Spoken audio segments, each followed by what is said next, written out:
ये blue pottery Multan ही में क्यों बनती है और मुल्तान की शनाख्त क्यों है?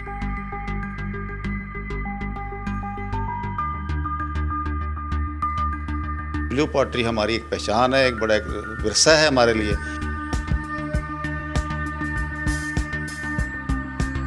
दुनिया भर से डेलीगेशन आते हैं जो आके यहाँ से परचेज करते हैं। मैं हूं मुमताज़ खान न्याजी और आप देख रहे हैं एक्सप्रेस न्यूज़ डिजिटल। यहाँ हम आज मौजूद हैं institute of blue pottery director office में, जहाँ पर हमने ये देखा कि यहाँ पर कैसे शुरू से लेकर आखिर तक ब्लू पॉटरी के मुख्तलिफ़ बर्तन, मुख्तलिफ़ गुलदान, मुख्तलिफ़ आराइशी अशिया, मुख्तलिफ़ चीज़ें जो बनावट है वो उनको हमने देखा।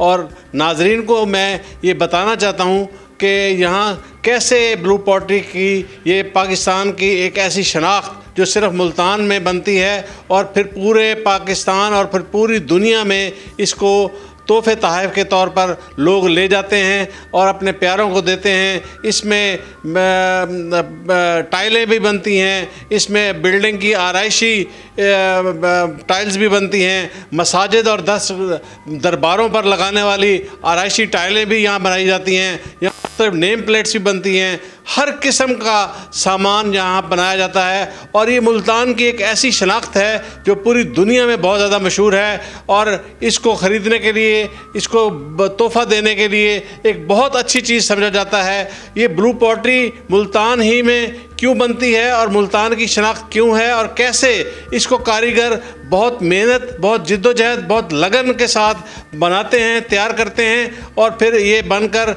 जब लोगों के हाथ में आती है तो देखने वाला बहुत खुश होता है। दिलकश चीज़ें होती हैं। इसमें ऊँट की खाल पर भी बनाए जाते हैं और मुख्तलिफ प्लास्टिक पेरिस और मुख्तलिफ मटीरियल्स के साथ भी बनाया जाता है। इसके ऊपर ख़ास तौर पर जो मेहनत करनी पड़ती है, नक्श व निगार बनाने पड़ते हैं और जो ख़ताती करनी पड़ती है उस पर बहुत ज़्यादा मेहनत करनी पड़ती है। और ये मेहनत करने के बाद जब ये चीज़ बनकर सामने आती है तो देखने वाला हैरान रह जाता है कि इस पर हैंड क्राफ्ट यानी हाथ से बनाई गई ये चीज़ इतनी खूबसूरत हो सकती है। और इसके बनाने के मुख्तलिफ मराहल हैं। मैं यहाँ मौजूद हूँ डायरेक्टरेट ऑफिस में और मेरे साथ यहाँ डायरेक्टर इंस्टीट्यूट तारिक जमील साहब मौजूद हैं। उनसे पूछते हैं कि ये किस तरह शुरू होता है और ये मरहला कहाँ तक पहुँचता है। जी तारिक साहब। बिस्मिल्लाहिर्रहमानिर्रहीम। ब्लू पॉटरी का जो है जो फ़न है ये आया है सेंट्रल एशिया से और कुछ पर्शियन, ईरान वाली साइड से भी आया है। शुरू में इंडिया में आया, फिर आहिस्ता आहिस्ता ये मुल्तान में आया। और ये जो ब्लू कलर है ये मुल्तान में इसलिए ज़्यादा पसंद किया जाता है क्योंकि मुल्तान शुरू से गर्म मरतूब इलाका रहा है और इससे ना ठंडक का एहसास होता है, इसलिए ये इसको ब्लू कलर दिया गया है। और ये ब्लू पॉटरी हमारी एक पहचान है, एक बड़ा एक विरसा है हमारे लिए। और ये इसको प्रमोट करने के लिए गवर्नमेंट ऑफ पंजाब ने और दैन टैप्टा ने इसके लिए बड़ा स्टेप लिया। उन्होंने ये बिल्डिंग्स बनाई, नई मशीनरी दी और बच्चों को ट्रेनिंग देने के लिए यहाँ पे असातिज़ा भी मुतय्यन किए हैं ताकि नई जनरेशन जो है वो ये हुनर सीखे और अपना एक बेहतर रोज़गार जो है वो हासिल कर सके। अच्छा, ये बताइएगा कि मुल्तान में जितने भी ये कारीगर हैं ये अपने घरों में जो काम करते हैं इनको जो मुआवजा मिलता है उससे इनका घर का बजट अच्छे तरीके से चल जाता है? जी अल्हम्दुलिल्लाह, बड़ा इनको पर पीस हम पेमेंट करते हैं। और अब तो मुल्तान में 9-10 मुख्तलिफ इंडस्ट्रियाँ भी हो गई हैं जिनको हम कॉमन फैसिलिटी भी देते हैं, उनकी हम फाइनेंशियल मतलब उनको सपोर्ट भी करते हैं अगर उनको कोई ज़रूरत पड़े तो वो भी। फिर हमारे जो काशीगर यहाँ से जो सीख के जाते हैं वो ज़्यादातर मुख्तलिफ इंडस्ट्रियों में जाके जॉब भी हासिल कर लेते हैं, बच्चे भी हैं, बच्चियाँ भी हैं। और इस सिलसिले को आगे चलाने के लिए टैप्टा ने काशीगरी का 6 माह का नेफ्टेक के तहत ये कोर्स शुरू किया हुआ है। और मोल्ड एंड सिरामिक है वो भी 6 माह का कोर्स है। मुख्तलिफ बच्चे बच्चियाँ आते रहते हैं, सेशन वाइज चलते रहते हैं और वो एक अच्छा रोज़गार अल्हम्दुलिल्लाह कमा लेते हैं। अच्छा, ये बताइएगा कि मुल्तान में ये आपके जो कॉलेज के अलावा जो प्राइवेट लोग हैं क्या उन्होंने भी कोई अपना इस तरह के कारखाने और शोरूम बनाए हुए हैं जहाँ से ये चीज़ जी वो शोरूम बनाए हुए हैं, लेकिन वो उन्होंने अपना एक महदूद वो है हमारा, चूँकि गवर्नमेंट के अंडर है, गवर्नमेंट ऑफ पंजाब टैप्टा के अंडर है ये सारा चीज़। और उनके जो शोरूम है वो उनके अपने हिसाब से ही हैं, और दुनिया आती है वो भी अपना रोज़गार कमा रहे हैं। और जो यहाँ से जो लोग जाते हैं ट्रेन होके, वो वहाँ पे अपने फ़न का मुजाहरा करते हैं, काशीगरी करते हैं। फ्री हैंड जो है दुनिया आती है और आके यहाँ पे आप यकीन करें 2-2 घंटे एक प्लेट को चेक करते हैं कि यार ये फ्री हैंड है भी कि नहीं है। क्योंकि चाइना में ज़्यादा चलता है वो स्टिकर चिपकाया है, वो 100% एक्यूरेसी बहुत ज़्यादा है। हमारे यहाँ फिर जब हैंडमेड होगा तो एक्यूरेसी थोड़ी सी कम होगी, थोड़ी सी, मतलब बहुत ज़्यादा नहीं कि बहुत फ़र्क है, थोड़ी सी ज़रा सी माइनर सी।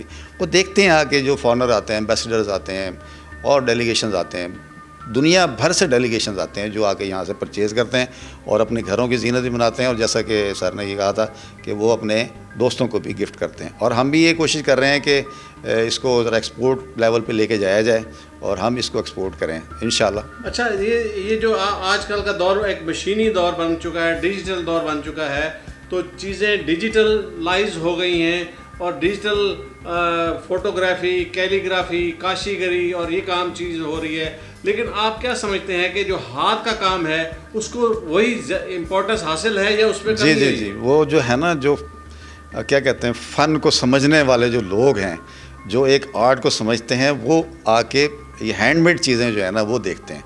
आप देखें दुनिया भर में जो चीज़ बिक रही है ना, इवन कि बिस्किट भी बिक रहा है ना, अगर वो हैंडमेड है तो बहुत बिक रहा है वो। तो हमारे यहाँ तो फिर ये अल्हम्दुलिल्लाह ये सारी हैंडमेड चीज़ें हैं और एक इसकी वैरायटी है बहुत ज़्यादा। इसमें मैंने देखा है कि आपके कॉलेज में बहुत से बच्चे भी मैंने देखे हैं कि वो भी काम कर रहे हैं और वो बच्चे जो बड़ी दिलचस्पी ले रहे हैं उस काम में।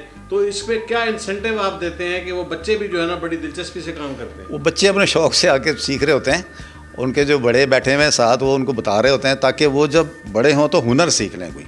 वो स्कूल शायद ना जाते हों लेकिन वो शाम के टाइम आ जाते हैं, दोपहर के टाइम, कि वो थोड़ा थोड़ा वो काम सीख लेते हैं ताकि थोड़े से जब बड़े हों उनके पास हुनर ज़्यादा अच्छा आ जाए। फिर हम उनको ट्रेनिंग देंगे यहाँ पे ताकि वो सर्टिफिकेट भी हो उनके पास और वो एक अच्छा रोज़गार कमा सकें। अगर वो बाहर जाना चाहें और पाकिस्तान के ज़र मुबादला को बढ़ाना चाहें तो वो भी एक अपॉर्चुनिटी प्रोवाइड की हुई है उन लोगों को। मुल्तान में ये जो बनने वाला काम है, ये जो होने वाला काम है, ये ज़्यादातर कौन से ममालिक में या कौन से एरिया में ज़्यादा जाना जाता है और पसंद किया जाता है? ये तमाम दुनिया के लोग आते हैं, रशिया से भी आते हैं, जर्मनी से भी आते हैं, इंग्लैंड से भी आते हैं, स्पेन से भी आ रहे होते हैं, पूरी दुनिया के लोग आ रहे होते हैं ऑलमोस्ट। यानी आप ये देखेंगे जितने भी फॉरनर आते हैं ना वो इंस्टीट्यूट ऑफ ब्लू पॉटरी का विज़िट ज़रूर करते हैं और यहाँ से परचेज़ ज़रूर करके जाते हैं। अच्छा, एक दौर था, बहुत पुराना दौर, जब ये उसके ऊपर मिट्टी के ऊपर बनाया जाता था। जी, हाथ से बनाया जाता। आजकल जो है देखा गया कि ये सांचों में बनाया जा रहा है। तो ये वो थोड़ी सी जिद्दत इसलिए आई है कि उसमें जो है ना टाइम ज़्यादा लगता था। सिर्फ वो थोड़ा सा जो काम है वो मशीनरी काम है कि जिसमें वो सांचे बना लिए, लेकिन उसके बाद जो काशीगरी है वो हैंडमेड है टोटल। अच्छा, मदारस और मसाजिद में जो काशीगरी की जाती है उसके लिए आपके पास अलग स्पेशलिस्ट हैं जो खतात भी होते हैं? खतात नहीं, खतात और होते हैं, वो कैलीग्राफर जो होते हैं ना वो और लोग होते हैं। वो हमारे यहाँ भी इतना नहीं है क्योंकि हमें भी अगर कोई कैलीग्राफी करनी हो तो हम ज़रा बाहर से कोई बुला लेते हैं। वो हम फ़िलहाल कैलीग्राफी की तरफ नहीं जा रहे और हम सोच रहे हैं कि इन फ्यूचर जो है कैलीग्राफी की क्लासेस भी जो है ना बच्चों को सिखाएंगे और शुरू करेंगे। अच्छा, इसमें ज़्यादा आपके पास डिमांड किस चीज़ की आती है? ज़्यादा डिमांड ये जो वाजेज़ हैं या शो पीस हैं जो ड्राइंग रूम की या बेडरूम वगैरह की या घर की जीनत के लिए होते हैं, प्लांटर हैं, ये ज़्यादा चीज़ें। लोग डिनर सेट भी बहुत ले जाते हैं, टी सेट भी बहुत चलते हैं, अल्हम्दुलिल्लाह हर चीज़ बहुत चलती है। इस काम में मेहनत तो बहुत करनी पड़ती है, हमें जिद्दोजहद भी बहुत करनी पड़ती है क्योंकि ये टेक्निकल काम है, हैंडमेड काम है, ये फ्री हैंड काम किया जाता है, इस पर कोई मैप वगैरह कोई वो नहीं होता। और सीखने के लिए इंसान के अपने ऊपर होती है, कोई जल्दी सीख जाता है, कोई देर से सीखता है। ये वैसे तो मुल्तान की सकाफ़त है, अब मुख्तलिफ़ शहरों में शुरू हो चुका है ये काम। लोग आते हैं यहाँ पर देख के ख़रीद के जाते हैं।